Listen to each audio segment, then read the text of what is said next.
welcome to this very tired edition of our podcast. We are both tired. We are both tired. We got up early in the morning.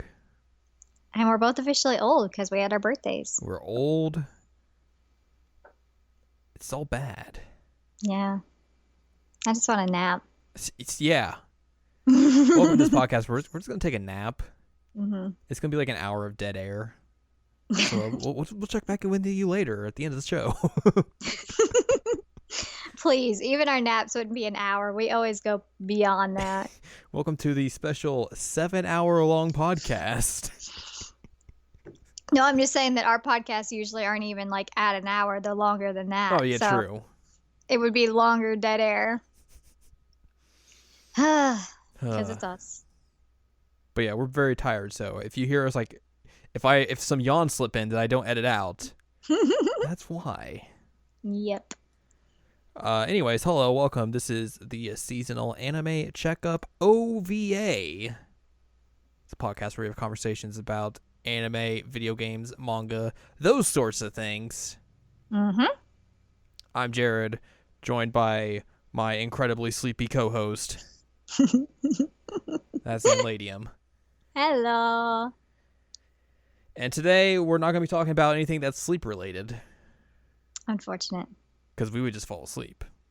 It's true. We're going to be talking about an anime and a manga that came out, or at least the anime came out 2 years ago in 2016. And we had promised that we'd talk about it a couple weeks ago, but it didn't happen. So we're back. And some things happened. You know, Yep. sometimes you binge watch something else. You're like, oh, we should talk about this while the oven's hot. While the fire's still burning. And the manga's ongoing, right? Yes. Like it's supposed to end really soon. Yeah, the manga is set to end in March, and that's about the same time when they're going to do the 4-episode OVAs that will wrap up the anime as well. Good. Which I still don't understand how they're going to wrap that thing up with 4 episodes. Considering they have like probably at least 130 chapters to get in within 4 episodes. Oh boy. So yeah, it might be a bit tough. They might have to gloss over some things, or it'll be a lot of montages. Or those things will just be like hour-long episodes. Who knows? Yeah, I would say they might go the K-drama route and just make everything an hour. Yeah. But anyways, that's then. This is now. We are going to talk about ReLIFE. And discuss it because you recently watched the anime adaptation because the dub also recently came out, I think, a few months back.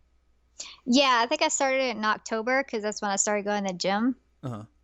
And so I was watching it on my iPad when I was at the gym on the treadmill. So October is when I started it, and I just recently finished it. As you do. You watch anime while on the treadmill. I mean, it makes it a lot more tolerable. Well, true. Yeah. Otherwise, I'm just bored out of my mind. The manga originally debuted in October of 2013. So this has been going on for quite some time. And it's I think it's weekly, or at least like the translations are weekly, so that's the reason why there's like 200 plus chapters now. That span a long length of time. Like the anime is actually a pretty decent representation of the manga. I think we were just talking about this. Like it covers about the first 110 chapters, which seems like a lot considering, like, you know, most manga to anime adaptations aren't necessarily that thorough for 13 episodes. Yeah. But these aren't necessarily like actual like manga, I guess, like the normal way you would read manga where it's like, you know, 20 pages of, you know, frames here and there. These are more like comic strips, I think, in a sense. It's a weird thing to, if you saw it, you'd understand it, I think, a little bit more than me explaining it, I think is the key thing, but it's not traditional manga in the way that most people think of manga. Yeah, I mean, when I looked at it, because I have it on my computer, I just haven't read it. It definitely doesn't look like a traditional manga at all. It looks a lot more like Korean comic strips. I don't know what those look like. Basically like this. All right. I only know that because like the manga app I use basically will pull in a bunch of like Korean comics as well that are translated into English. Oh, huh. So like they have like they're usually also colorized and have like the same style and flow. So I think that's the reason. But yeah, like it isn't necessarily like traditional manga. That's the key point. But Sure. I think that's how they kind of get away with doing like that many chapters for the anime. Mm-hmm. Because they're not necessarily like super long. Like each chapter isn't a long length of like reading through. Like you could read through one of those in like a minute or two. It's not gonna take you that long. I But would if I weren't so sleepy. but it's also like real good stuff. Like if you were going into this and like you're like, hey, I watched the anime in 2016, would I like the manga? Like, yeah, you probably would. Like it's for adaptations wise, like this is a really good one of those. Like there's not a lot of stuff that's cut out. Like the only thing that's really different between the anime and the manga is the ending in like regards to a certain reveal. Yep. And even then, like it's not like the manga just takes that and like pushes it a little bit further away, but not by much. It's just like the anime kind of had to like slot it in where it had to because of just like how the time constraints were for that episode essentially, I think. But we'll get to that in the course of this episode. I guess like another interesting thing about this series, specifically the anime, is that when it came out, it was all released at once. Like all 13 episodes were dumped at the same time. And specifically for anime, like it's something that I can't say I've necessarily seen a lot or really like recognize like anyone else doing that. Like even before this happened and even really after, like a lot of people just don't dump their series out in this way, specifically for anime. Like, I mean, you see that mostly for like Netflix shows or a lot of like American or English speaking streaming style shows where it's just like, oh, here's our new season of blah, blah, blah, blah, blah. All 12 episodes are now available for streaming. You can go binge watch them to your heart's desire. While It's like Stranger Things did that. yeah, exactly. While anime just kind of sticks to more, traditional televised schedule where it's weekly and that's how you get all of your episodes. You get them piecemeal. Well, but with this, it's the rare exception where it's, oh, here's the entire season. Go for it. Have at it. Which is interesting because, as you were just saying, the manga is not really traditional either. So True. Nothing about this series is very traditional. Yeah. But that's not necessarily a bad thing. No. I would definitely say so. Like I would actually say the opposite. I think it's a good thing. Yeah. I remember when it came out and like this happened, I was like, it made me question the quality of it. Mm-hmm. Just because I was unfamiliar with like this being a thing at all in Japan. So I was like, does that mean it's even any good if they're just releasing it all at once? Like that seems a little questionable, but going through the entire series, like no, it was totally fine. It's just, for whatever reason they decided to throw this all out there at once. I guess they had already had it all done, so here you go. And that was the same thing for like how it was released over here, where I think Crunchyroll basically they had the entire series up on the first day that it was released, but then like for like non-paying subscribers, they would release each episode weekly. Mm-hmm. So for like the free members, you would get it like the same way every other show would be happening. But if you were like a premium member, hey, you get all the episodes right away. And of course, if you buy the home release, that's just the way those things go. You're getting it all at once. I mean, not even necessarily. Sometimes you have to buy sets, but this True. one's only 13 episodes, so. So if they're making you buying more than one version of this, that you're getting ripped off. Yeah. Well, thankfully that's not the case. But yeah, it's a lot of the ways like the revolve around, the way we consume media for this series is non-traditional. And I think you brought up a good point in saying that. But anyways, we should talk about what the show's about. We should.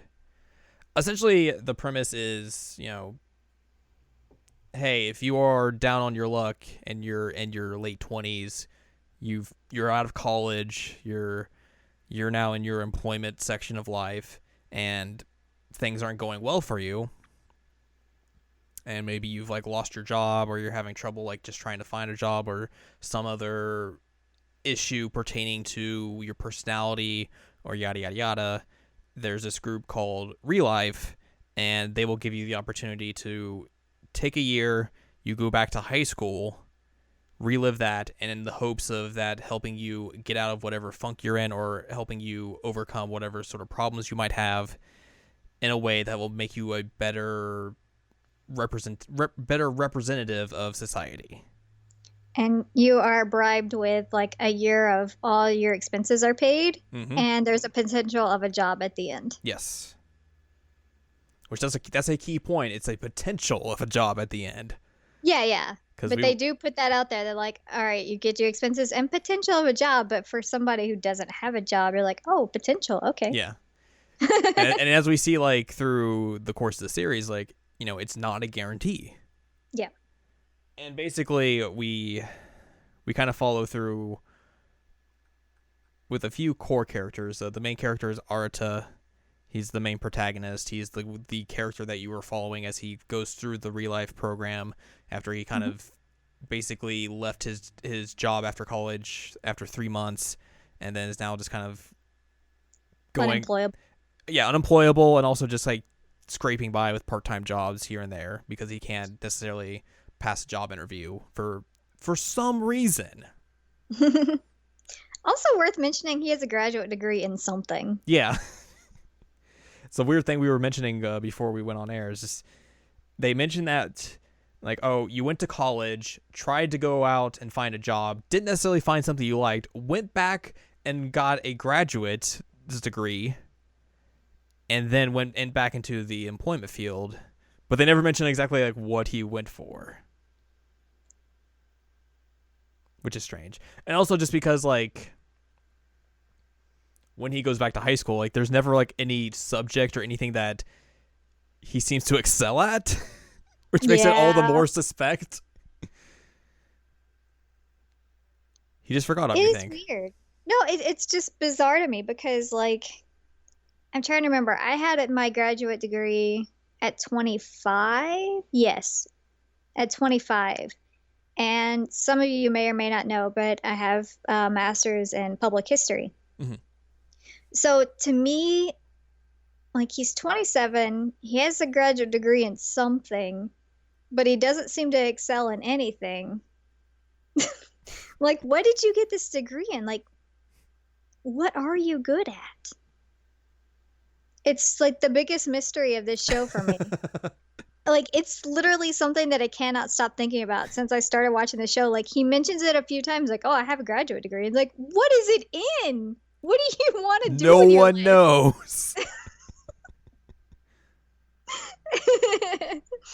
It's like everything that he does is so either like he fails at it or it's very, very generic, so they don't clarify what he does or wants to do. Yeah, it's very strange. I'm hoping that, like, with the manga coming to an end here soon, and with the way the manga has gone, which we'll get into a little bit later on, that eventually they will address that. Or it'll just be like, whatevs. I mean, maybe they're purposefully trying to make it like an enigma of the show because they want it to be like somewhat relatable. I guess. I don't know. Maybe, because, I mean, honestly, like, as somebody who like does have a graduate degree and I have a job, but not really a fulfilling job, I could see somebody saying, hey, we'll take care of everything, living expenses for a year. I'd be like, yeah, I'd probably do that. And I know that, like, I don't know how Japan works with graduate degrees, but to get into graduate school, you have to take a GRE, which is like a generalized educational test with like math and like literature and grammar and that kind of thing. Right. And so, like, I've recently done this stuff to the point that I know that I can do it. So anyway, logistical questions. The true mystery of the series. What's the graduate degree? What the heck does Arata do? What does he want to do with his life? What does he want to be when he grows up? No one knows. Nobody knows. But as of right now, it's nothing. He does nothing except for part-time jobs and drinks and smokes a lot. Yep. And is sad because all of his friends have jobs and he doesn't. Yep, he gets real sad. I mean, he gets to the point where like he's faking going out. Like he has a suit just to go out with his friends and act like he still has a job. Yeah. Oh, it's really, really. It's rough. I don't want to say it's pathetic, but it's pathetic. Yeah. So. But and like his mom's calling him, and it's and they cut him off. It's sad. It's really sad. I felt bad for him. But eventually, after one night of drinking and hooting and hollering with his friends, and lying his face off, he meets Rio, who is a member of ReLIFE, and basically offers him the opportunity to join the program for a year to change his ways. Essentially. Yep. And that's how our whole story shoots off. He gets to be a third year in high school again. He gets to be a third year in high school and gets very surprised at understanding how high school works again after being away for like 10 years. I imagine if I went back to high school now, I'd be surprised. Oh, yeah, totally. Like there's a moment that is very relatable, I guess, for like people our age, where I think it's in the second episode. Is it the cell phone one? This the cell phone part. Yeah, when that happened, he's like, everybody has their cell phones. And like, I was like, oh my gosh. And Chizuru pulls out her cell phone. It's like, hey, give me your number. He's like, what are you doing? You can't pull out your cell phone. The teachers are going to get it and confiscate it. That's what happened to us. If you had your cell phone, yeah, it got confiscated. And this is in the time before like cell phones were actual like smartphones. It was just like you have your shitty little Motorola flip phone, your Razr. You have to press like all the buttons 3 times to actually get to a letter. You get on the worst type of internet possible. Oh God. I always try to avoid pressing the internet button because I get charged so much money. I'm like, no, abort mission. I didn't mean to press that button. And then, yeah, of course, like teachers back then were just like, you can't have your cell phone out. You're what? No, but it was extremely relatable when that happened because I also would do like that. If I saw somebody with a cell phone in high school today, I'd be like, oh my God, you can't have that out. And like, I mean, I'm a professor and I still don't want people's phones out. Right. But I feel like they're probably way more lenient about it nowadays than they were back when we were in high school. Makes sense. But yeah, like that part's extremely relatable and very funny. Which, like, granted, like, hey, it's a show and a series set around a high school and all that sort of stuff, but it's an adult protagonist, which is, you know, like we talked about before on previous episodes, it's a rare thing, and it's always good to see, like, hey, here's an anime with an adult protagonist. And there's actually more than one adult in this series. Even if they do have the bodies of like 17-year-olds, they're still adults. And it's so rare, but there's so much that these characters do that I'm like, oh God, that's really relatable. Mm-hmm. Oh man. Mm-hmm. And like sometimes it made me question my own life. Like maybe I'm pathetic. Ah, all right. Existential crisis because of anime. As you do. Also in the first episode, he goes to the school for the first time, obviously. Yep. Has the first day fun times where he meets the other, you know, relatively more major characters in the show. He meets Chizuru. He meets Oga. He meets Reina. He meets... On. Is that how they pronounce it? On? On. Okay. I that was one of the things I was like, I need to give pronunciation on this because I don't know how to pronounce it. Yeah, they pronounce it on. That makes sense since it's spelled A-N. Yeah, like how they do on in Persona 5. Which makes no sense. Yeah, but it does make sense after like hearing this because it would make sense that like that's how the Japanese think of like on as this. And so they would see A-N-N and be like, oh, it's the same pronunciation. But then they spell it in the Japanese version as A-N-N-E, so makes it even less make sense. The only proper way to spell Anne, let's be real. Yeah, true. 100%. Mm-hmm. So he meets An, who's also a transfer student. Yep. And adorable. And then also Rio's in this class as well, which gives him a real fright. Yeah, he kind of panics when he sees him. Which also, we should clarify that, like, there's a catch to the ReLIFE program where you can have all this. After the year's up, everyone that you've interacted with is going to get their memories wiped. They won't remember who you are. Yep. If you tell anyone about the program or any particulars about it, you get your memory wiped, and you don't remember anything that happened in the last year. Yep. And you're automatically cut out of the program. Obviously, if you get your memory wiped. But yeah, he has fun first day experiences like bringing a pack of cigarettes to school accidentally. Oh, that was funny. His teacher was so mad. Well, I didn't bring my pencils, but I brought my smokes. And he's like, and it takes him a while just to get back into like, oh, I'm a high school student. Because she's like, what are these? And he's like, they're cigarettes. Why wouldn't I have these? Oh.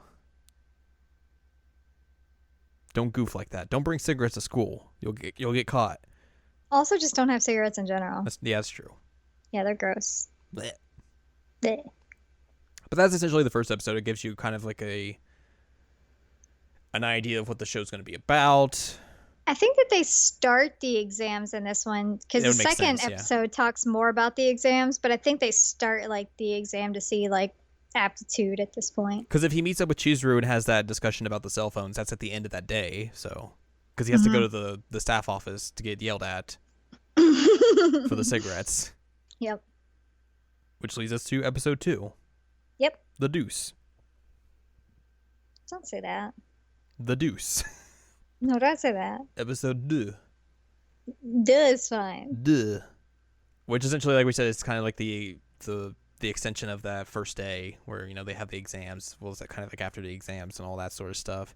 Arata kind of gets more acquainted with the people around him. So he gets to know everyone that sits around him a little bit better. He understands that, like, Reina gets real competitive about wanting the silver pin. Mm-hmm. And also gets real sad when she doesn't win. Yeah, you have to have the silver pin to be class rep, and you start to see a hint of what's his name? The guy who's the rep with the Oga. That's his last name, but what's his Kazuomi. You start to get a hint at that there's some kind of relationship between Reina and him. They have a history as well here. They have a history. There's something there, but we don't know what it is yet. But she's mad because she didn't get representative. Yeah, because like the silver pin is like makes you class representative, and also you get like just crazy benefits as well. Like, oh, all your lunch is free for that semester, and like all kinds of like stuff like that. That's so nice. Free lunch. Yeah, you get perks. You also learn this episode that Chizuru is really awkward. Yeah. Because she goes to get lunch, but she doesn't have any money. She's like, "Hey, what if you just give me lunch for free?" And the lunch people are like, "No." So Arta's like, "Here's 1,000 yen. Like, go get yourself something to eat." She's like, "No, I can't take this. This is a lot of money. What are you doing? I could feed myself with 300. Stop this."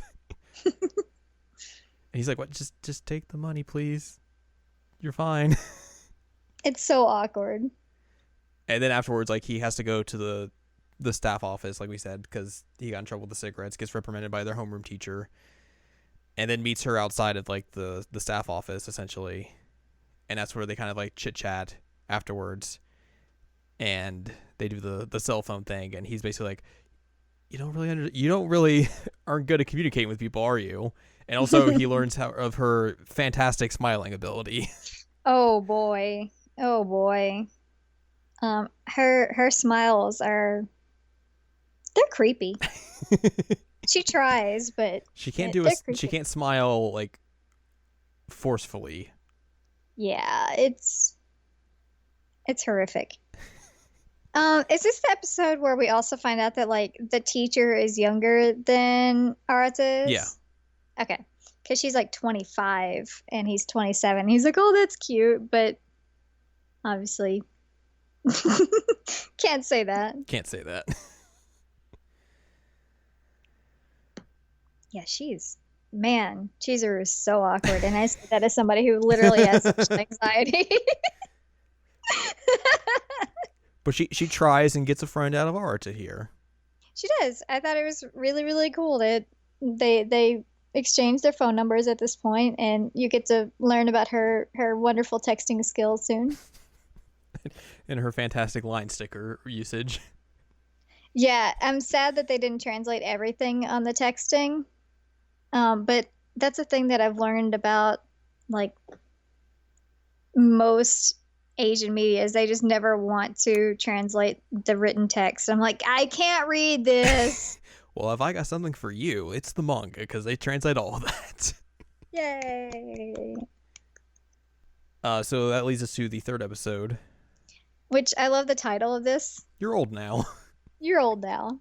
So essentially, like one of the parts of this episode is that they're doing like these physical activities to test themselves for gym class, essentially.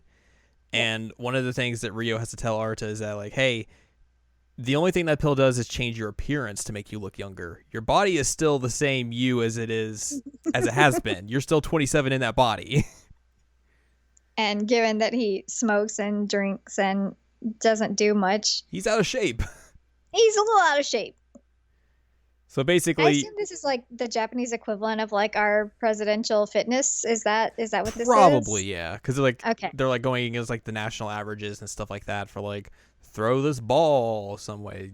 Here's like a 40-meter dash, stuff like that. Yeah, I figured it was like physical aptitude type tests like that because it just reminded me of those horrific days when I had to do the presidential fitness exam. Yeah. Yeah, where I would just like helplessly hang on the pull-up bars like I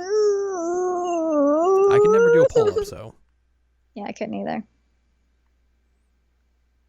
They're just bad. So essentially here is Arta thinking like, oh yeah, you know, when I was in school I could do all this stuff. Not anymore. No. And like he teases one guy because like, you can't do any of this. This is ridiculous. And then he did worse than him. Yeah, because like they do the ball throw and like I think Oga gets like 2 meters and he just looks back at him with like the smuggest look. He's like, oh, I can do better than that. And then like once he goes to throw, like his shoulder like gets like jammed or something, and he's like, oh, you threw for 1 meter. And then like he also like in the running part, he's like, yeah, I'm doing good. I'm in first. I'm running real fast. Uh-oh. And like he just trips over himself and just like scrapes the hell out of his knee. Yep. Which I think they do this in the anime too, but like in the manga, like they just blur out the wound. I don't remember them blurring the wound, but maybe they did. And then he gets princess carried away. He does get princess carried away, which was great. He was very upset. Also, this episode is like we start to see this weird tension between Reina and Chizuru, because Chizuru's like, oh, our eyes keep meeting. I'm going to smile at her. That'll make her be my friend. But then her smile is awful. Yeah, so Reina's like, this girl's just mocking me now. She won the silver pin, and now she's just rubbing it in my face. Like, how dare you? She, like, unintentionally makes a rival. Yeah. Like, she's trying really hard to make friends and be nice, and she gets a rival instead. It's hilarious.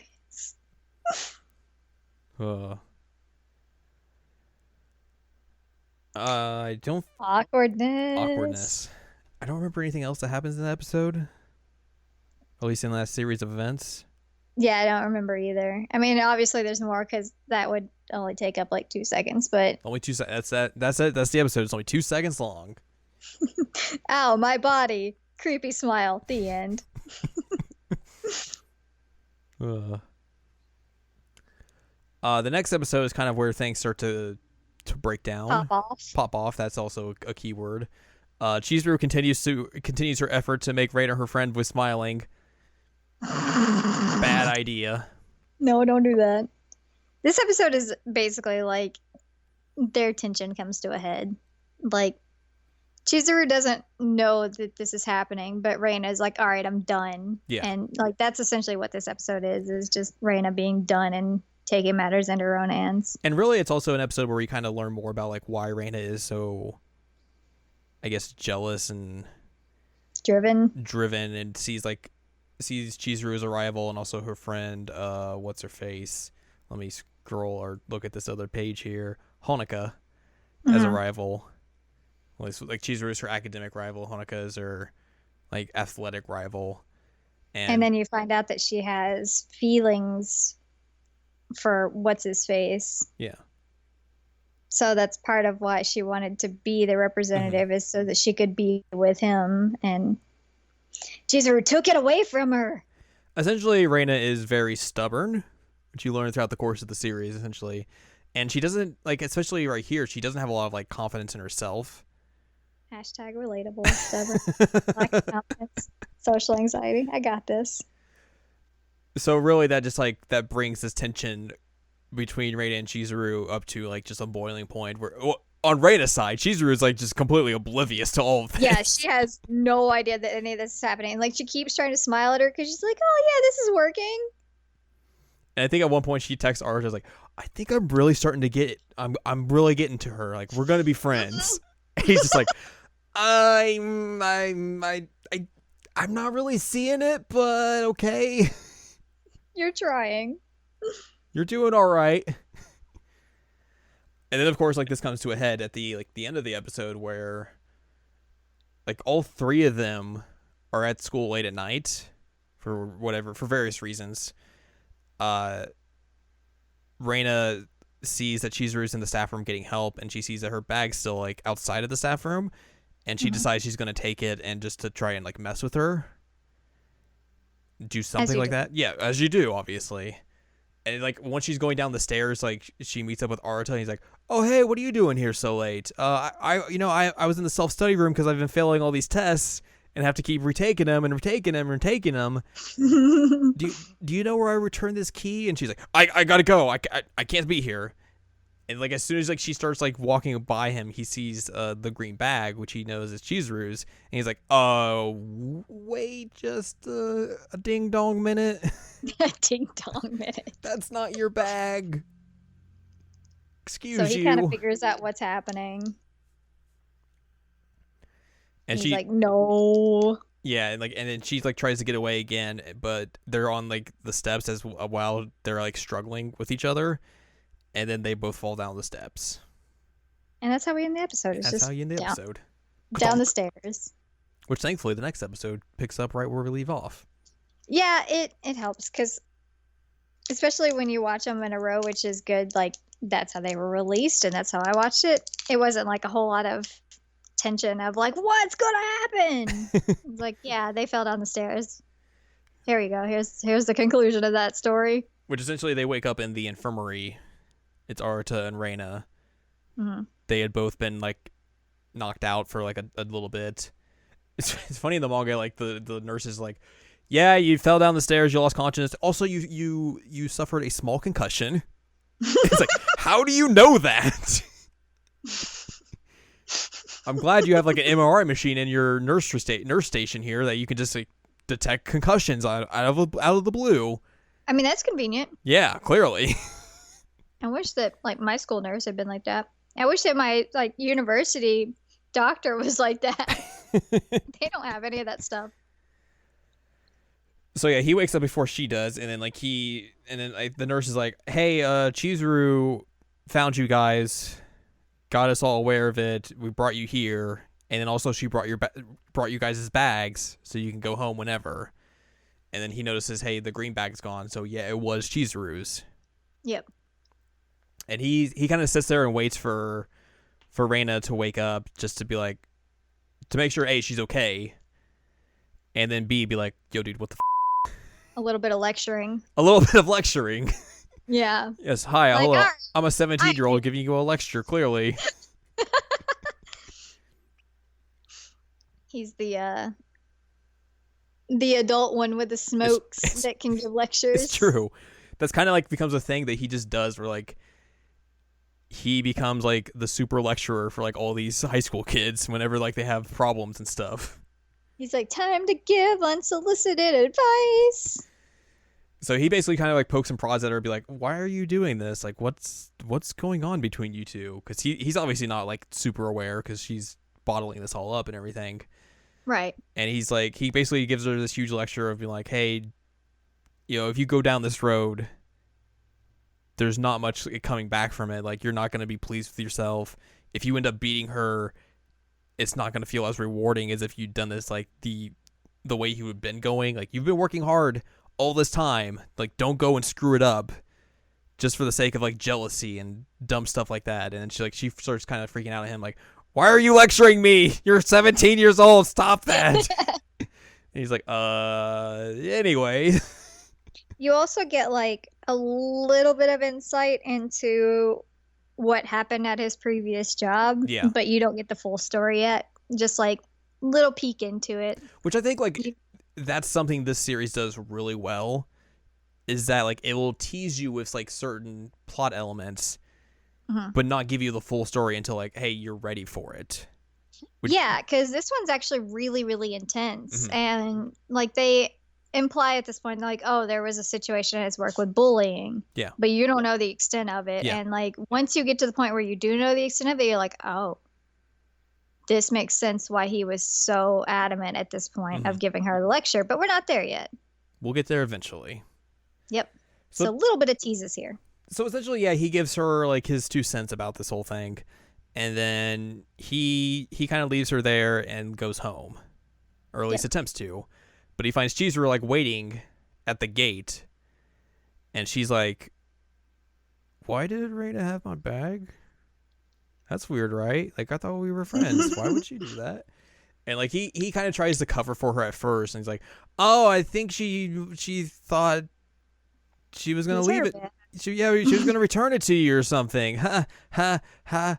And then then Chizuru kind of buys that. It's like, "Oh, okay, that makes more sense." And then he's like, "No, wait, no, that's not what happened.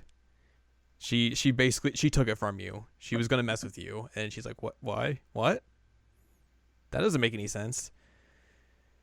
So he doesn't really explain the whole story to her, because like it's not his story to tell, essentially. But he kind of like gives her like at least a bit like, hey, like everything's not as hunky dory as you think it is, which leads Chizuru to like wait even longer because she decides she's going to confront Reina about all this, and that leads to the showdown that's like the latter half of the episode of them two airing out all of their grievances, essentially. Because eventually Reina comes out and she sees Chizuru there, and Chizuru's like, "Hey, what's going on? Why did you take my bag? I thought we were good. I thought we were friends." And like with the way Chizuru also does it, it's like she's the most blunt way of asking this sort of stuff possible. So at one point she's like, "Hey, do you hate me?" Which all the while, like, Arata is, like, watching them from, like, behind a ledge, and also Ryo's there, because Ryo has to keep tabs on Arata at all times. So he just kind of pops up out of nowhere as well. But essentially, this scene gets Reina to kind of finally, like, express how she had been feeling about Chizuru, and, like, her jealousy, and feeling like that she had been making fun of her this entire time. Which is also, it kind of circles back to that Arata and the infirmary tells Reina, like, "Hey, at some point you should ask Chizuru to, like, give you a smile. I think you'll understand why you've kind of been thinking about this the wrong way." Oh, it's so bad. So Reina gives this huge speech, like, "I hate you. You've been making fun of me this whole time. You beat me in the test thing. And then she remembers what Arata said. She's like, "Give me a smile." And then Chizuru just gives her like the worst smile, and she's like, "Wait, do that again. Do it again." And then she finally, like, it clicks for her, like, oh, she wasn't making fun of me. She's just real bad at smiling. I feel like that should be the image for this podcast, is just her smile. Oh man. It's a mess. She tries really hard, but it is bad. So the end of the episode is basically Reina apologizes. The confusion's all thrown away. And also Reina's like, "Hey, if I accept your friendship, you have to accept being my rival." And she's like, "Okay." And that's how we end the episode. Chizuru gets a friend. Yay, friend 2. Yeah, it's true. She does have a second friend now because Arata is her friend. So episode 6 is where things really start to get strange. Yeah. And reveals are going to occur. Yep. Specifically with a character we haven't been necessarily talking about, but that has been prevalent throughout like the first 5 episodes, but not necessarily in the summaries. Yeah. Sorry. Because he failed all of his exams and he keeps having to retake them, and he ends up in a study group with Anne and Kazuomi, who is basically like tutoring them. They're tutoring, yeah, because they're both sucking royally at this, and they keep failing. They're both transfer students. So, he feels like it's a good group to have, and so on becomes important in this episode. Yeah, like essentially she had been kind of just like a bit character to this point, where like, oh, she's the other transfer student and she also failed her test, so it makes sense like they would become friends in that regard. Like, hey, we're transfer students together. We don't know a lot of the school. We also failed our tests together. We're in this together. Together. But things also kind of go in a completely different direction that people necessarily aren't going to expect, I think. Yeah, I wasn't expecting it, and I was a little creeped out at first because I thought they were going to go a route that I was like, oh, I'm really uncomfortable with this. But then I realized, I'm like, Jared wouldn't have recommended this to me if he knew that there was going to be some creepy shit in there. Yeah. And so I was like, all right, I'm going to trust Jared's judgment. This is okay. Because she starts being real touchy-feely with him. Which I think as well, like, I don't know specifically if I'm right about this or not, but I think in, like, at least the previous couple of episodes, they had been teasing that there was a test subject before Arata. Or at least it's around this time. Yeah, they had mentioned it. They haven't really gone into it yet about it. Yeah, but like the hint, like there's at least like a tease of it, like, oh, there was someone else in this program before him. He's not the first person. So then once she starts being all bleh, like she basically like confesses that she loves him and tries to make out with him, and like, which I guess we should back up and like clarify exactly what happens. Because things are weird. Basically, it's like the weekend, or I think it's Golden Week, and Arta is like just in his apartment, chilling, smoking and drinking, and Kazuomi like calls him, is like, "Hey, what's going on, dude? How's Golden Week treating you? How you studying a lot? You know, we should be. We should be. We mentioned doing a study group this week. You down for that? How about today? How about we're in front of your apartment?" Yeah, so he's having to like throw out all the beer cans like onto his balcony at one point. Like he has to like do that. Make sure they don't go in the fridge because it's full of beer. Yep. Febreze the entire room and change clothes because they smell of smoke. Yep. Before he lets Kazuomi and Anne into his apartment. Which, I mean, they do have like their whole study group thing, and it does like bring up some weird issues of, you know, Arata is an adult, so like he has like this mini disc player, and Kazuomi's like, "What are these?" It's funny, which like I don't have mini discs. I have vinyl, but I don't have mini discs, so I'm not quite that out of touch. Right.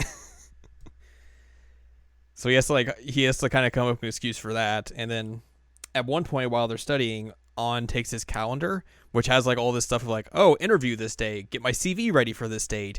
And he sees that she sees all that, and he's like, oh, frick. It just like yanks it from her and just like throws it at the wall. Like, oh, there was a bug on the wall. How strange.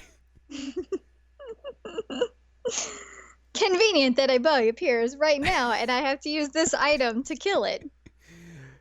And then at one point, Kazuomi's like, oh, I'm getting a phone call. Can I go out on your balcony and take it? He's like, no.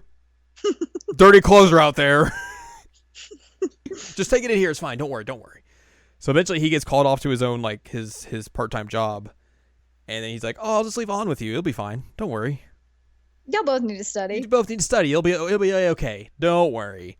And then this is where like all the things go really weird, where she's like, she starts confessing to him like, oh, I saw you at your old job at the convenience store, and it was like love at first sight, and it must be fate that brought us together here. And she like crawls between his legs and stuff. I'm like, oh, what is happening? Which like Rio has like wiretapped him and like is eavesdropping on them just to be like, hey, what's he doing? Just to keep tabs on him. And then he hears all this and he's like, he just like books it. He is rushing there. And she's like coming on to him like extremely. Like she's like, oh, you want to be, would you want to be my boyfriend and all this stuff? Like, you want to make out? And he just like busts through, like Rio busts through the door, and he's like, Arta's like, what is going on here? It is worth mentioning though that Arta does like he denies her. He denies her. So for one, that made me feel good about Arta's character, and two, the reveal actually helps a lot too. Yeah, though as well, like anytime like he like I think she mentions like, oh, like, don't you have anyone you have feelings for? Like for some reason Chizuru pops into his head. Oh yeah, that was fun. He's like, why is she here? Get her out of here. I wonder why she's in your head, son. So Rio busts through the door. He's like, "Oh yeah, I have a master key to your apartment." Convenient, right? What are you doing, Anne? Isn't this real bad for you to be doing this? And it's like she still tries to play it off like, "Oh, that's weird. Why are you be talking to me? We don't really know each other." And then like he's just like, "Hey, interfering with the subject's a real f***ed up thing to do. Stop it." And she's like, "Okay, well, the jig's up." Anyways, hello. I'm with ReLIFE as well. Nice to meet you. I'm also with the support staff. She's an adult as well. She is also an adult. And she is in training. Is that in air quotes? That was very much in air quotes. And they kind of explained like, oh, hey, you know, Anne was the one who kind of picked you out and was originally supposed to be your supporter.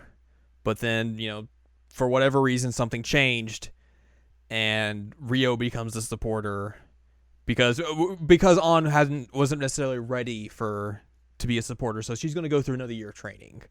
Yep.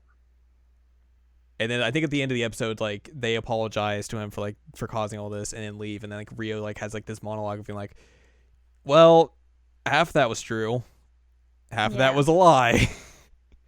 Which, I can understand why she has to have another year of training after like coming on to him like that. Yeah. Like that is really unprofessional. And I think as well they also mentioned like, oh, Rio was supposed to he had an enormous like a special amount of like years of training, because he also had like 2 years of training. So that's how they try and sell that story to him. But that leads into like the next episode where we get more about there was a first test subject, and here's a little bit more about it. Who could it be? And there was one thing you asked me, like, do you know who test subject is? Test subject 1 is. I was like, oh yeah, I already know who it is. I figured it out. And you're like, how'd you figure it out? And I told you my reason. You're like, oh yeah, you're right. That is a good reason. Because for me, like, if it was like when I got that reveal, I was like, holy shit. And you were just like, yeah, I figured it out halfway through. Pfft, no big deal. I was like, oh man. Well, there were 2 things, and I'm not going to mention one, but the second one is that, again, I trusted your judgment and knew they weren't going to do it. Yeah, that's the worst thing. Dang it, my judgment was the one that spoiled it for you. So I already knew who it was, but it was a good episode anyway. Yeah. Episode 7 basically is, you know, what we talked about is a lot of backstory. It's about Rio, you know, kind of remembering about the first subject that went through last year and how essentially that subject failed ReLIFE. Mm-hmm. And there's bits and pieces throughout like the series so far of like Rio having to like either tell Anne or himself, be like, okay, you can't necessarily get that involved with the subject. And like it makes more sense from this episode onward of like why he is like that, because there was people in real life who were like, oh, it's your fault that this person didn't complete their real life because you either weren't hands-on with them enough or you were too hands-on with them. Yep. So we get a little bit of that backstory of like, okay, well, the first subject failed. We don't know who, but we know that the person didn't. I do. Yes, obviously we both do. We don't know at this point though. The person didn't change at all, so the whole year was deemed a failure. And then we kind of get more of the backstory of how they decided to select Arata, and how On basically kind of really helped Rio get out of his funk. Yep. When all of this went down, which is interesting because like I think they kind of like they cherry picked some of the stuff that happens later in the manga and threw it into this episode, because some of the stuff like I think On encouraging Rio doesn't happen this early. At least they don't reveal it happening this early. It happens like a little bit later on in the manga, if I'm remembering correctly. I could be completely wrong, but I feel like this was good though, because like it was the first real humanization we got of Rio. Yeah. Because before that, he was just like, oh, I'm your handler, and he's kind of just like the responsible one, and he kind of teases Arata, but like you don't really get a whole lot of who he is. Because essentially this is his what his motivations are. This is his, like, in essence, it's his version of his own real life. Like this is his redemption. Yeah. To show like, hey, I screwed up the first time, like, but I can do this time. It'll be fine. No worries. I really like this episode for that, because up until that point, Rio was pretty one-dimensional. Yeah. And we kind of understand more of who he is, and I like that. Actually, we get more on as well. Yeah. You get both of them, yeah. A great amount. Which definitely helps, because those characters needed to be humanized, so they wouldn't just be like, one-dimensional handlers or like essentially robots at some point. Yeah, I mean, because before this episode, they kind of let me try that again. Take two. Kinda came across as, like, I don't know. I'm trying to think of the words. It seems kind of like just a scientific experiment. They're very like unattached. They're very generic. Yeah, they are generic. Like it's like generic science character. Right. And these are like their little mice that they watch run around, but they don't actually give a crap about them. And like at this point you realize, oh, they do. They actually care about their subjects quite a bit, and they care what happens to them. And it's not just because of their job. That is important too, but I mean, they're spending a year of their life with these people, so like, yeah, they're gonna get attached at some point. Yeah. So I really like this episode. It was one of my favorites, just because it gave them so much more depth. And like, and trust me, like, this is a good starting point for their humanization, and it really helps like just throughout the entirety of the series. Yeah. Because there's a lot of like, there are emotional bits like even that are happening now in the manga that, without this episode or without like this series of events that had occurred in the series at all, like they would not be as impactful if they did not humanize those two in this way.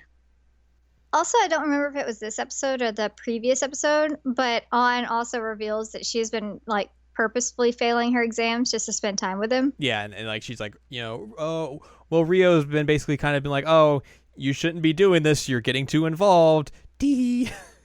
She's like, yeah, I can pass really easy. Because I think like the next time they go back, or like they go back to school after Golden Week, they do like the makeup exams again. She's like, oh yeah, I passed all of them. It's fine. And he just like looks at her like, you cheater, you liar. He's so mad.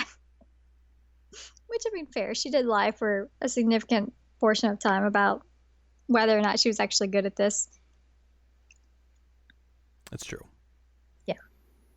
Episode 8 starts a new arc of drama. Drama. The volleyball arc. Which also involves Reina. Reina is not privy to drama.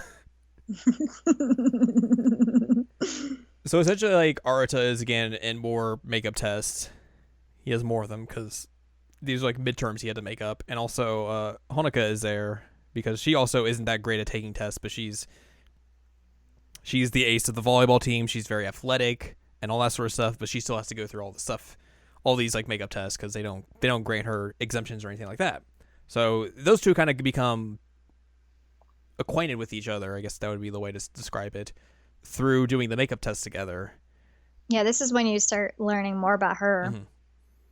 And then we get like a scene of the other members of the volleyball club like making fun of her because like, oh, it's fine, she'll just do all the work.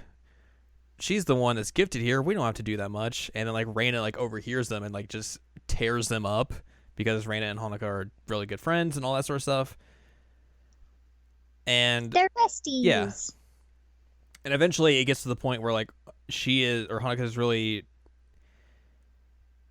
trying to study and get these makeup exams passed to the point where she is overexerting herself, and she shows up to like school one day and she's like really out of it, like really tired. Like the nurse is kind of like, you okay? You should probably go home. She's like, no, it's fine. I'll go to club. I passed the exams. I'm good now. She goes to like practice and then like she's doing something and like passes out and like falls into the cart full of volleyballs. And while this is happening, like Reina is coming down off of like a serve or a spike or something and lands on one of the balls and sprains her ankle. Yep. And now their friendship is in shambles. Oh no. Which I actually forgot all about this episode. Whoops. Like I remember the parts after it, but I didn't remember anything about like the studying or the accident. Like I just really forgot about this episode. Whoops. Although it is very reminiscent of my high school days because I also had a volleyball incident when I was in high school. What kind of volleyball incident did you have? I was playing volleyball in summer gym, and my boyfriend at the time decided that I went to get the ball and I fell and I hit it. So I did the right thing, but I fell. And he decided that instead of like just letting the ball go, that the right answer was to step on me. What to use me as leverage to get to the ball, and it ended up like really messing up my ankle. And so I got to sit out gym for the rest of the summer, but also like I had to go get an X-ray and all because he stepped on me. What the fuck? So put like all of his body weight and my body weight onto my ankle. What? What? So that's my volleyball experience. Your volleyball ankle story. Yep. I think hers is better. Also, like there is at some point, I don't remember exactly when this is, but Chizuru has been having issues of like trying to figure out what's going on with her. Because like she starts searching up like, why is my heart beating fast? And then the search is like, did you mean love? Which like if it's like, if you really search it, it's gonna be like you're dying. It's like, here's heart palpitations, you're dying. Send help. Yeah, I mean, I got all kinds of crazy things when I searched about my high heart rate, so I didn't get love. And also like she had been, I think, sitting with Hanukkah and Reina at lunch. Mm-hmm. Because of that. Because beforehand she had been like kind of alone at lunch, and at one point Aruta's like, "Hey Rio, why don't you go sit with Chizuru? She's lonely. You sit alone as well. It would be great. You could be friends." He's like so good at making people befriend each other, or just be honest. Really. Or true, yeah. And also, there's I think a point where like Chizuru starts to be like she doesn't really like Anne. Yeah. Because I wonder why. Because Anna will come at like random points and like when they're walking to school together and just like cling to Aruta, and then Chizuru will just be like, "Oh, it's braids and glasses, girl." He just refuses to learn her name. And that's the thing that she mentions early is that she doesn't usually learn people's names. Mm-hmm. Which is the difference between her and Aruta, because Aruta's like, "Oh yeah, I remember this person's name," and she's like, "How do you do that?" What? But she refuses to learn An's because I wonder why she wouldn't like An.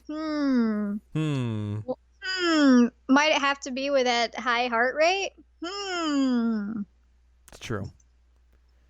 So eventually, this ties back into the last episode and into the next episode, which we're going to talk about, because the rift between Reina and Honoka has an effect on Chizuru, because now she doesn't really have anyone to sit with at lunch, because those two aren't being friendly with each other. Like the one time Honoka sits with her, she's like very out of it and also like very vague about what's happening, and Chizuru starts to get very concerned about things.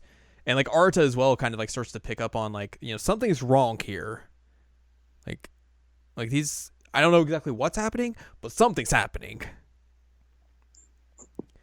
And then also there's a point where Arata kind of stays after for a bit, but then leaves Reina and Kazuomi together, because he's like, hey, I'm going to get them two together. All right, I'm an old man. And this is like right after Reina had come back from like the hospital and learning like the diagnosis of her ankle and all that. And like she hadn't really told anyone. So like Kazuomi is very, to be fair, he's very dense about a lot of things. Yeah, no kidding. He's like one of the smartest dudes in class, obviously, because he's the class rep. But man, he's dense. He doesn't understand love or just relationships at any point. So he doesn't understand that anything's happening with Reina at all. He's just kind of just sitting back there with her. And like, oh, I'm just going to do my math studies here. La da da da da. And she's like, go home, please. And then eventually like, they both go to leave at the same time. He's like, oh, you want to go home together? And she's like, no, I want to just let me go. And like she starts like she like falls over. And he basically thinks like she just hurt herself right there. Mm-hmm. And then basically kind of helps her out of the school and like sees her. And like when she falls over, she like starts crying, and he's like, "Oh, what happened? You okay? Help! I don't understand." And then later on, like Chizuru comes to Arata and be like, "Look, something's happened with these two. I don't know what it is. I don't know if I should be able to help them or not, because I think fix it." Yeah, because she goes to Arata's place, I think, to talk to him about this, and this is where we kind of get some insight into Chizuru, where she talks about like there was a bullying incident last year when she was at school, and she decided to intervene on it, but the person being bullied was like, you just made everything worse. Just leave yourself out of this. This has nothing to do with you. And then the person eventually like transferred away, and Arata kind of like understands and kind of talks to her. Basically, he gives, I think, the first inkling of like, here's what really happened, and here's what really emotionally scarred me. Of like, but he doesn't like necessarily say exactly what it is, because he can't tell her exactly what it is. But he gives it in vague circumstances. But like, I think the flashback very like fills in the blanks here, of like, because I think also earlier it doesn't give you everything, because that's a later episode. Right. Yeah. But I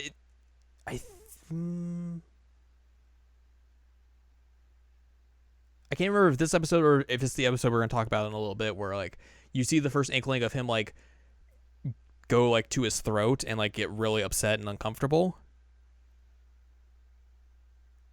I think it's a later episode. Okay.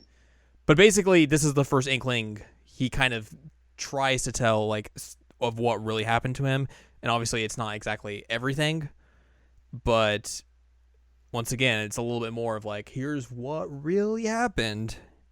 Bullying is bad, but not everything.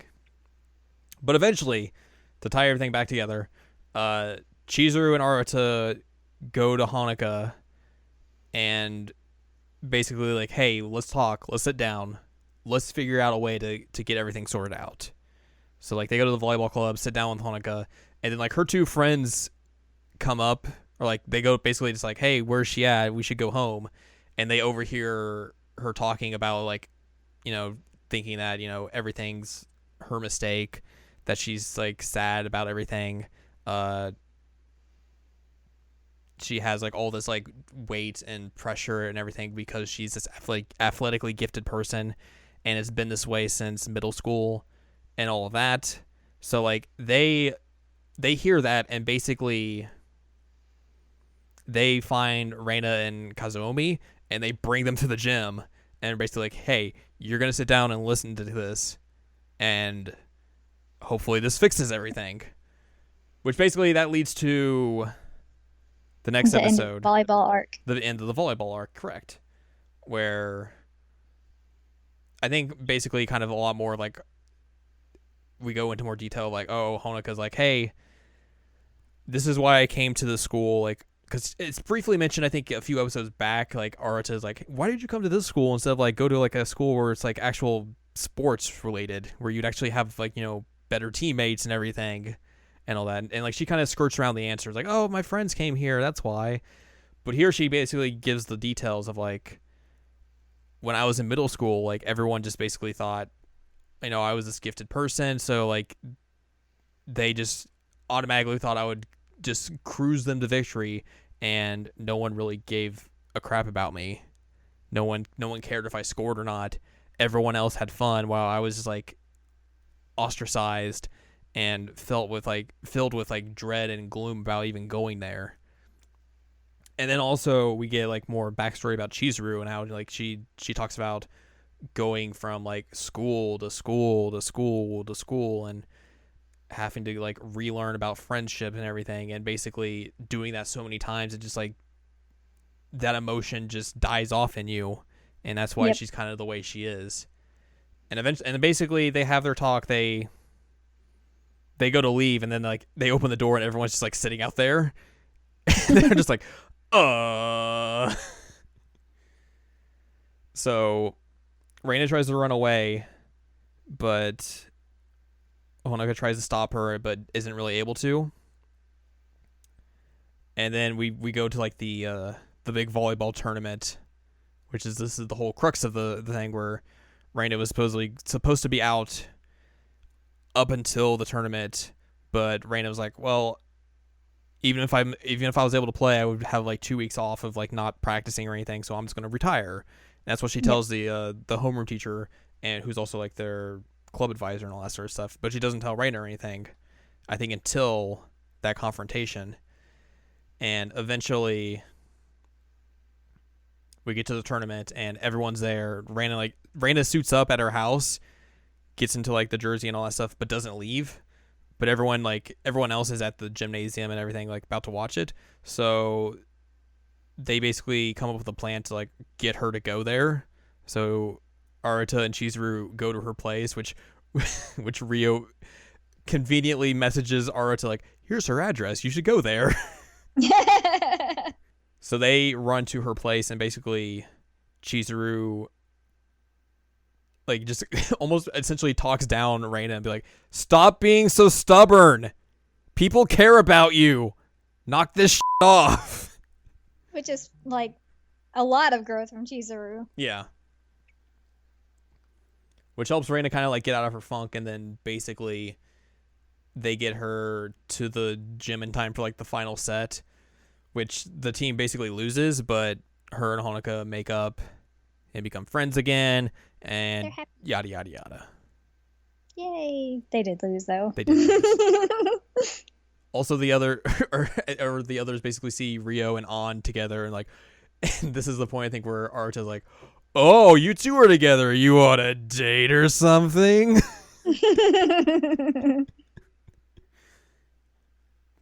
Finally, a chance to get back at them. This leads us to the final episodes.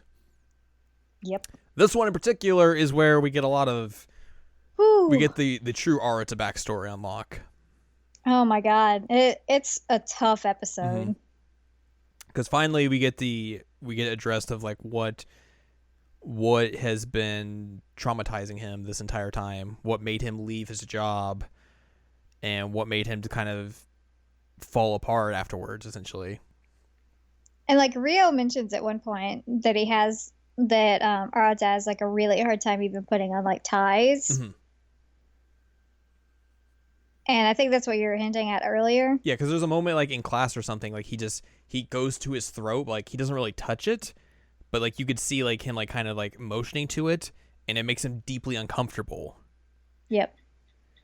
And I think that's kind of where you hear Rio being like, or I think it's a little bit afterwards where Arata's like, he goes up to Rio like, hey, let's go talk, like in class, like during a break, and he like, they go out to this like courtyard or whatever, you know, the outside place where confrontations happen in anime. And he's like, hey, give me the drug that makes my appearance go back to normal for a day. And Rio's like, okay, why? He's like, I gotta go visit a grave. And Rio basically is like, hey, okay, yeah, you can do that, but I'm coming with you. And Archer's like, no, you don't have to. You don't need to be involved in this. And Rio's like, you remember the last time you were at that grave and you spent like the entire day there? I'm going with you. I'm gonna make sure you don't do anything stupid. And this is the point where you're talking about where like he goes up to like choke Arata, but doesn't really, like, he just goes like right to his throat and like kind of like brushes up against it, and Arata freaks the out. Yep. And this is where, like you said, you get that thing where like Rio kind of explains like, oh, Arata couldn't even tie a tie, basically, because like he couldn't throw it all the way up there at one point, and basically it kind of like eventually it lessened, and it's why he basically doesn't wear his tie all the way tight on his uniform. Yep. But they get the drug, and then eventually they go out and visit Arata's senpai's grave. And this is where we get the backstory of, you know, they had worked together. Generic business place. At generic business place. The work conditions there were very bad. His senpai had basically been like bullied because everyone was like out for themselves. Like they changed, like the business basically changed the way like their pay grade was supposed to be. So it made, instead of like, oh, here's some friendly competition between all of the employees, it made everyone out for themselves. It was like out for blood. Yeah. Literally in this case. And a lot of things basically transpired where like she would get blamed for things. The male coworkers would basically chastise her because she was a woman. Mm-hmm. And Arata, he stands up to her or stands up for her at one point and tries to get them to like knock that off, but it basically makes everything worse for her. And she's like, oh, don't worry about it, it's fine, just don't do it again. And then like a short time later he goes into the office and then like walks in a door and finds her like as she hung herself in the office. Yep. So that's the emotional trauma that has basically plagued him and brought him to ReLIFE. But it gets worse because nobody cared that she hanged herself. Yeah, like the boss is like, oh, you know, she clearly loved this place. This is why she chose this place to die. Like, she was so dedicated to this job. And like, all right, everybody back to work. Everyone back to work. And then like he's like, everyone goes back to work like nothing happened. And he's like, what the f*** is wrong with you people? Like, how do you act like this? Someone just died here. And you're acting like nothing happened. So he just like runs to his desk and like starts writing a letter of resignation. And like the boss like, you think you can give me a letter of resignation after 3 months? Who do you think you are? You're nobody. You're a piece of trash. I mean, Arata doesn't say this, but he just like walks out and is like, go f*** yourself. Yeah, it's pretty much just like he's throwing up the middle fingers and walking out. Yeah. So essentially sorry, go ahead.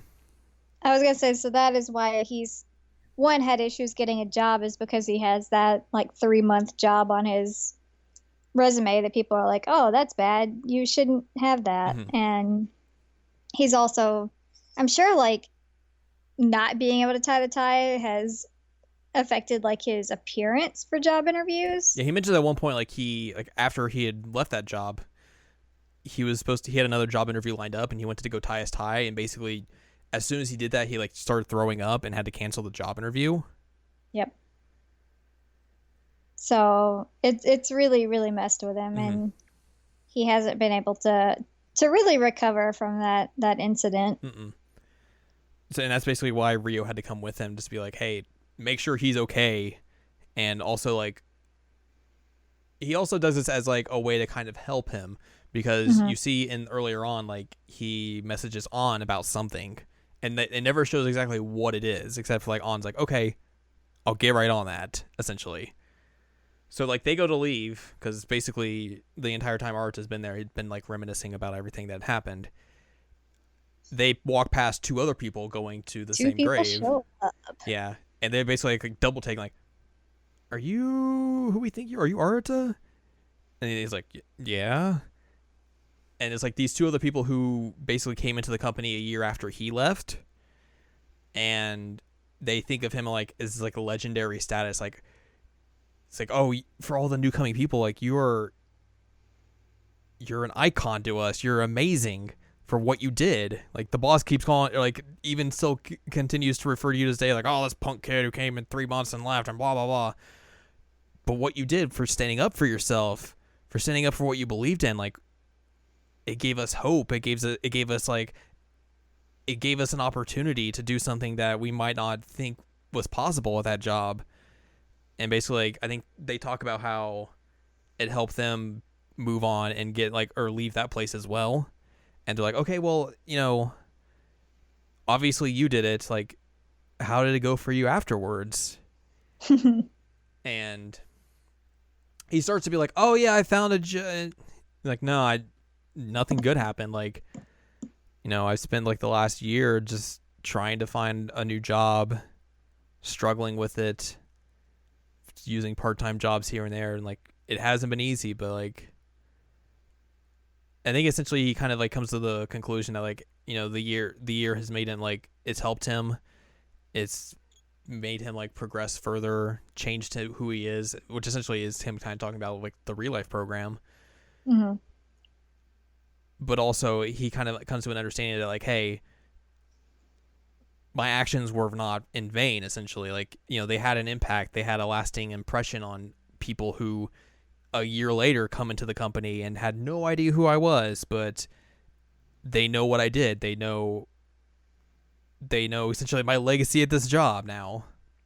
And I think it probably confirms to him that he did the right thing. Right, yeah, exactly, 100%. And then eventually, I guess they go home, they ride the train back, and like Arta eventually automatically knows like, you had a hand in this, didn't you? This was part of your plan. And Rio's like, yeah, kind of was. But he always has a hand in it. But like you said, I think it definitely, it was a good thing that Arta like met those people, because like you said, it definitely reaffirmed for himself that like, you know, everything I've done so far wasn't just for nothing. Like, what I did was the right thing I should have done. I shouldn't have stayed at that place and made myself into a escape. Like, getting out of there was the right decision. It was a heavy episode. Yeah. Oh, buddy. Oh, buddy, oh, buddy, oh, buddy. Good thing we're just going to get real lighthearted for the last 2 episodes. Yep. We get into a happier arc. So essentially, the penultimate episode revolves around Kazumi and Arata being like, hey, you like Reina, don't you? You like Reina. Maybe you should do something about it. Do something about that. Which begins basically by Arata being like, hey, have you ever, like, do you have any feelings for anyone? Have you ever wanted to hold hands with a girl? And he's like, what? I would never. He's like, wait, did I? Do I actually want to? I think at some point he's like, have you ever held hands with a girl? And Archon's like, God. Yeah. It's so dumb. It's so dumb. Arata implies that way more has happened, and so it makes Kazuomi blush a lot. He's so pure-hearted. He is so pure. So pure. So that basically begins this plan of like Arata being like, okay, we're gonna finally get this guy to do something about this, because essentially they know like Reina has feelings for him. Yep. Which, I mean, it's fairly obvious, except for everyone except for Kazuomi. Too pure. Essentially, this comes to a head when like Kazuomi's like walking home from work and basically sees Reina in like a family restaurant with some guy he doesn't know. And he's like, something's happened. Oh no! I need to save her. So he gets Arata to come to her, or to come to him. He's like, she's with someone I don't know. Something bad's probably happened. Arata's like, what? They're in a restaurant. What are you talking about? And then like Reina and this dude leave the restaurant, and like she starts to like fall over, and the dude catches her, and Kazuomi's like, what are you doing? Get away from her.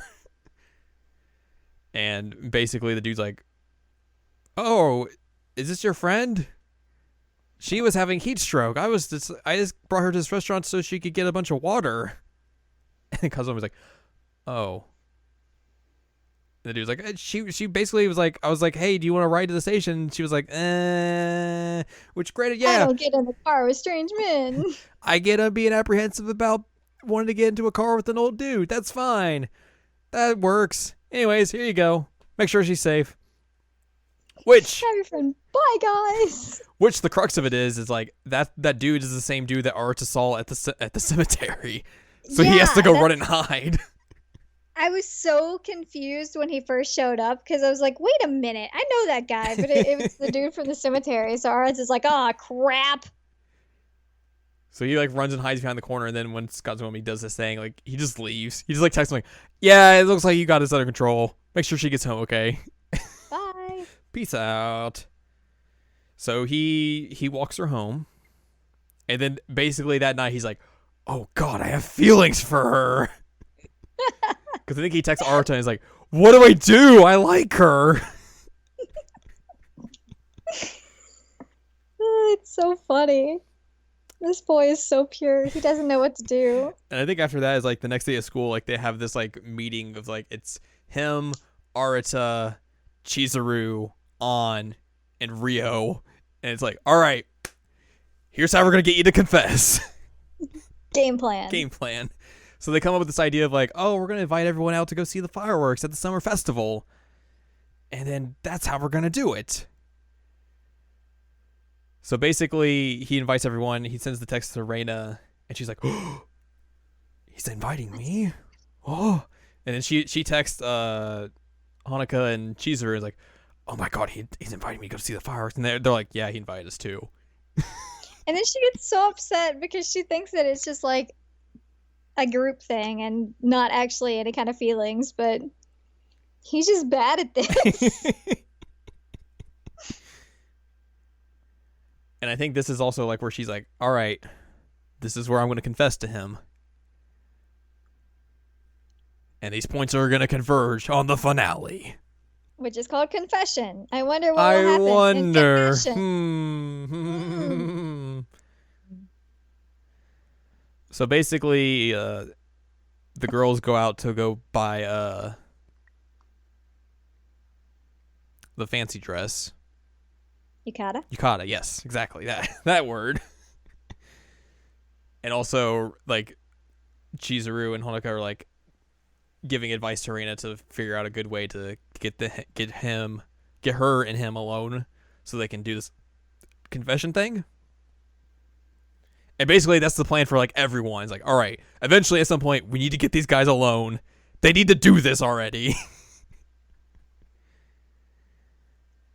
And also, this is the episode where things basically diverge from the manga. Oh. So, since you have recently watched this, and I have not, can you explain to me the subject 1 reveal?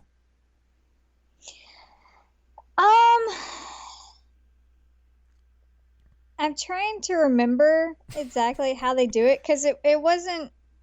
I had already figured it out by this point. Right. I figured it out way, way early. And I think I figured it out by like what? Halfway through, at least. At least halfway through, maybe earlier than that. I honestly don't remember how they pull it off, but it's probably just like a memory montage thing because she can't tell anybody about it. Which is strange, considering how the manga does it. But we'll get to that after we talk about this episode. Basically, fireworks, summer festival stuff, all that jazz. We get people hanging on arms. Arata gets jealous. He does get jealous. Basically, the confession happens. Yep. That was cute. Those two finally get together. Cute. Yay! It's funny because Reina and Kazuami, they're both like awful at this. So they're like, I was going to confess my feelings, but I was going to confess my feelings. This was supposed to happen with this. What do we do? Let's touch hands. Which I guess this is also different from the manga because the manga is the confession doesn't happen during the festival, it happens after it. Ah. Because that's why Aruta and Chizuru walk home together, quote unquote. Hey. Because Chizuru's like, hey, come with me. We're going to go spy on them and watch their confession. and then basically after that is like because Chizuru wanted to go see that because she actually wanted to see if love was what her feeling was. And then her and Aruta kind of have like this heart to heart of like him being like, okay, well, you're a strange girl, but like you're someone I'm never going to be able to forget. Which of course is for him, it's heartbreaking because she's going to forget him. Yeah.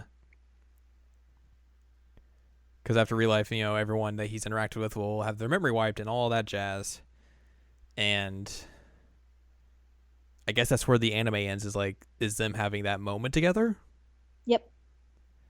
So here's where the manga diverges. So the reveal doesn't happen during the festival. It happens very shortly after, essentially. And it's basically inspired by this conversation, essentially. So after the festival and everything, I think there's like a little bit of downtime, like everyone kind of coming back together and the others telling them like, hey, we got the confession done. Everyone's like, oh, thank God.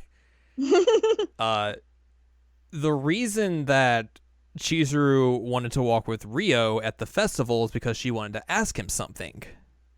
Oh. And then she's basically like, hey, come meet me at school the next day. And they meet up at school, and the question she poses to Rio is Aruta a member of the ReLIFE program? And that's how you get the reveal that she's Subject 1. So she knows. Well, she thinks she knows. Oh, because he can't answer. But Rio's like, hey, I can answer that for you, but that means if he is one, all of his memories are going to get erased immediately, and he's going to get kicked out of the program. Is that what you want? And, because I don't think this is in the anime at all, this is also the reveal that Anne is going to be her handler for the second semester. No, that doesn't happen. Yeah, which is a bummer because like that's immediately right after. And that basically kind of goes into like, oh, well, Rio had been Chizuru's handler for the first time through her ReLIFE. And essentially to get basically the ReLIFE to agree to get her to go through again, he would take on both Aruta and Chizuru for the first semester, and then they would cycle on in second semester, and he would then fully go over to Aruta. Ah. Huh. And that's how that goes down. That's why anything about her training is a lot of air quotes. I see. Because I think like there's also a moment there where they go do a flashback of the reveal of like one of like the ReLIFE higher ups is being like, all right, here's what's going to happen for this semester. It's going to be Rio, you're getting Aruta, and then Anne, you're going to get Chizuru soon afterwards. And Anne's like devastated because she thought she was going to be Aruta's handler. Mm-hmm. And like they have this moment together, the two of them like in the present, where like Anne's like, I was real sad back then, but now I'm like real happy with the way things have gone. And I don't remember if this is in the anime or not either. One of the reasons that they pick Aruta and they give Chizuru a second chance is that they believe, and they put them two into the same class together, is they believe having them two together will make a benefit for both of them. Especially no, that's not in the anime especially either. For Chizuru, so she can get her second chance. So that's why everything is so like neatly compacted together in that way. Why they're in the same class, why the handlers are in the same class, all that. But yeah, like and those things are just like kind of like really like immediately like right after where the anime ends for the manga essentially. Mm-hmm. Those are big things that like the anime kind of misses out on just because it's only 13 episodes. And it's another reason why like, we talked about this at the beginning of the episode, like, hey, there's 4 episodes that are going to come out in a couple of months that are supposed to wrap up the anime. And how do you do that? Yeah, that's a good question. Having not read the rest of the manga, I don't know what they're going to do. But because there's a lot of stuff. Yeah, as a self-contained anime, though, I feel like this really works. Yeah, like And I think they have to kind of change the ending a bit just to make it so that way, to not leave any of that kind of like unanswered questions. Because a lot of like these types of shows that are like 12 to 13 episodes that are adaptations of manga aren't great at being adaptations because you're only getting that brief chunk of story. Right. And the manga goes on for like way longer. So like it's only just like it's a brief taste of what the story could be, but then obviously it's only 12 episodes, you don't really get a full conclusion, and you know, more than likely this show's never going to get like another season. It's never going to wrap all the way up to the end of the manga, so you will never get the full conclusion of the story. It reminds me of how like they did Nozaki-kun's ending. Right, yeah. Because it was different from how the scene goes down in the manga, but at the same time, like it was a good way to end the anime because it, as the anime itself, it worked. It made sense. And I feel like it's the same way with this. Right. That it's a good way to end what they had. Yeah. And I completely agree. Like it's definitely a thing of like, man, I don't know how you compact everything else that happens in this series into 4 episodes. Like, what do you cut? I guess one of the things, there is something I would probably think they could cut and maybe get away with, because there's a long arc of Reina and Kazuomi having relationship problems. Always Reina. But mostly it's actually Kazuomi's fault because he's embarrassed about his family life and doesn't want like Reina to find out about it, and doesn't understand a way to like tell her. And they have like this huge drama about that, which I could understand, like that might get cut. Yeah. But everything else is going to be it's going to be tough. When is that supposed to come out? Around March. This has a date of like okay. March 21st, but I don't know if that's official or not. But yeah, mid-March. It's basically around the same time the manga ends. Okay. Interesting. Color me intrigued. Color you intrigued. Which, excuse me, my voice cracked there. Given all that you know so far about this series. Yeah. And that you know like the series is basically about to wrap up. Yeah. Do you have any like, are there any ideas or things that you want out of the series that happen in the gap that you don't know yet? Oh man, I don't even know. One thing that my brain really wants to happen, but I'm not sure will happen, is like Rio and An totally need to date because they're great. They're both just like, they have a good vibe. I don't know. Like I've told you that it's frustrating to me that they don't know that each other are in the same program. Which essentially, after Chizuru has that revelation, that is the crux of the series from that point on. Oh, I bet. All the way till now. And so, like, that to me, I need that resolution somehow. But I don't know how it's going to happen. But mainly, those are the two things, is I just need relationships to work out. And I don't know. I really don't. I hope that we get more like backstory on Chizuru than we have, because we have some about like her school life. I believe we don't know much about. Huh? I believe you do. Okay, because yeah, we don't know much about her as an adult, and from the anime anyway. And so I think that'd be cool to find out more about like why she's there as an adult. I mean, obviously I don't remember like fully, but I believe afterwards you do get more of like the backstory of like why she entered the ReLIFE program and all that sort of stuff. Okay, rad. That'd be nice. And like I think for clarification, like at the time of this recording, like the manga is at the point where both Arata and Chizuru have finished the ReLIFE program. Okay. So that means we have another 2 months of like, who knows what. Oh my god. And also there was a cliffhanger at the end of the latest chapter, which has me very curious. Oh man, I'm gonna have to read this now. You very much are. Pretty much what I'm gonna do to stay awake until like 9 o'clock is, once we get off this, I'm just gonna read it. It's a good idea. Yep. I mean, there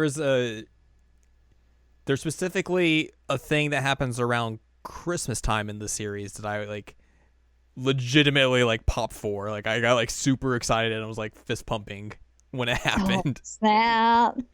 Because it was just like, oh.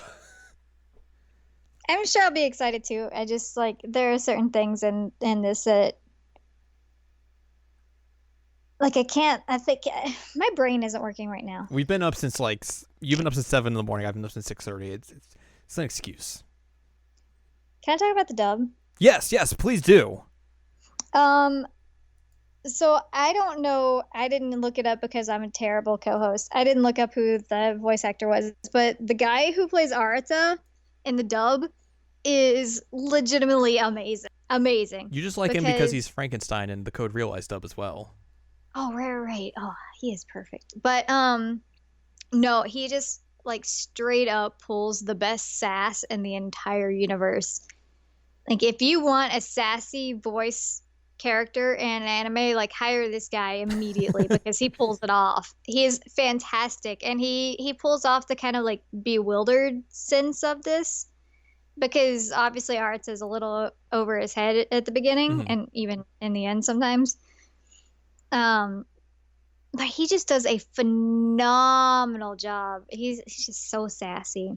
And Chizuru's voice is interesting because she is very monotone and she has somewhat of a low voice, so she kind of sounds like robotic.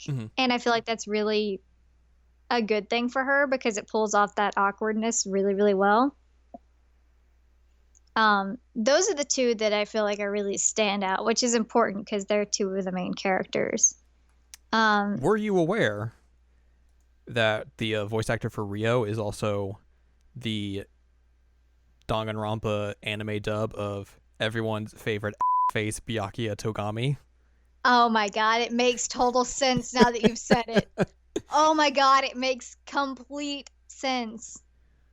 Oh my god. Because he does have kind of that like stuffy air to him. Mind blown. Perfect.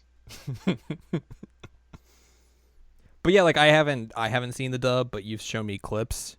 And I've been like, yeah, that seems good. Yeah, because Rio in the dub kind of comes across as like he has that sense of like I'm a little bit better than you, and he puts on airs a bit. So having Byakuya's voice is perfection. Obviously it's not the exact same voice that he uses, but right. It's good. Oh man, that makes me so happy. Also, one thing we should mention, there is a live action version. I've heard about this. That they made of this series that apparently has its own original ending. Oh my god. Which, like we were talking about how it seems hard to fit all of this into like 13 episodes and then 4 more episodes afterwards. Like, how do you fit this story into a movie? Yeah, like an hour and a half at best. Yeah, I don't know.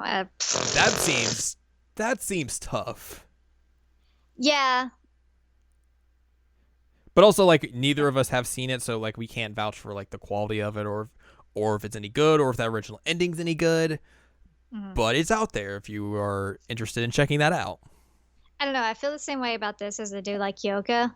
Like I don't understand how you could fit the good stuff of this anime and that anime into a movie. Right. Because you're going to miss a whole lot.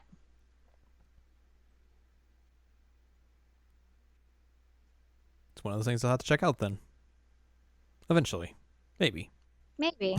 I mean, there are certain things that you just don't need to check out. Like, there's a live action Attack on Titan. You don't need to check that out. I mean, also, just don't watch Attack on Titan in the first place. But to be fair, like I think watch the trailer of that, and from the trailer, it looked better than that Hyoka live action movie. So, well, the Hyoka live action movie looks like Terra bad. So, at least it has that going for it. So, yeah. There's that. Death Note live action has Shuya from Battle Royale as the lead. Why did they get him for the Netflix one? Oh my God, don't even talk about the Netflix one. Don't even know. Ugh. It's not even live action anime. It's a thing. Yeah. Yeah. Probably shouldn't happen. Is there anything else you want to mention, or should we wrap this up? I got nothing really. I need to read the manga, but no, I mean, I was really, really impressed. And once you like originally gave me a list of anime, like, hey, maybe you should watch these. This was one of the first that stuck out to me. Like, oh, that seems like something interesting. It's got a really bizarre concept. Mm-hmm. It stuck to that. It's still very bizarre, but I enjoyed it a lot, and like it's a really, really solid anime.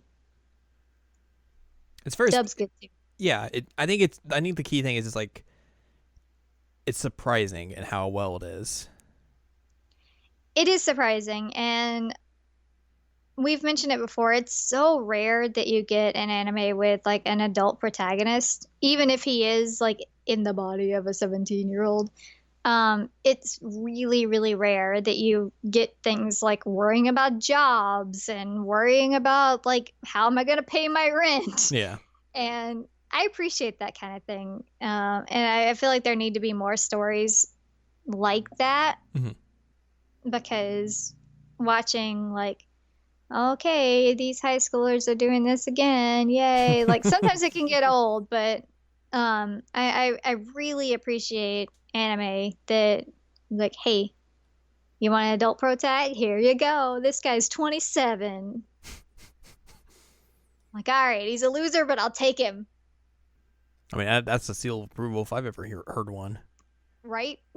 They should just use that as their marketing slogan. Put that on the box, Funimation. Right. That's going to do it for this episode. It is. Well, if you would like more from us, go to seasonalcheckup.com or sac.cool for past episodes of this podcast and other podcasts as well, like Seasonal Anime Checkup and Jared and I watch Sailor Moon Crystal, where we watch Sailor Moon Crystal. And you can also find columns and reviews on the site as well. If you want more from Anne Ladyem, go to anneladyem.com, where you can find cool columns and reviews from her. Yay. You can follow us on Twitter, twitter.com/anime checkup, where Twitter happens. Mm-hmm. And you can support our podcast on Patreon, patreon.com/SACOVA. Throw a dollar at us and be like, whoa, you guys are cool. And be like, yeah, you're cool. And you can, we like you. And Finger guns. And you can hear this episode and other episodes that are up there uncensored and unedited, which I'll have just like weird stuff in them. Like me yelling at cats. Like Al yelling at cats. True. You get all that fun stuff. Next week is something? I think we had an idea, but I'll be honest with you, I can't remember what it was. Yeah, same. But I know that we went through a list of like, this is what we're going to do for the month of January. This is going to be great. And now it's just like. That was a few weeks ago, and now it's just like, Yeah, I forget. It'll be something. Have to look at the list. I'm sure it'll be great. Yeah. So look forward to whatever we do next week. And don't take scary pills that turn you into a 17-year-old. I mean, maybe do it. Or maybe do it. I don't know. Depending on your circumstance.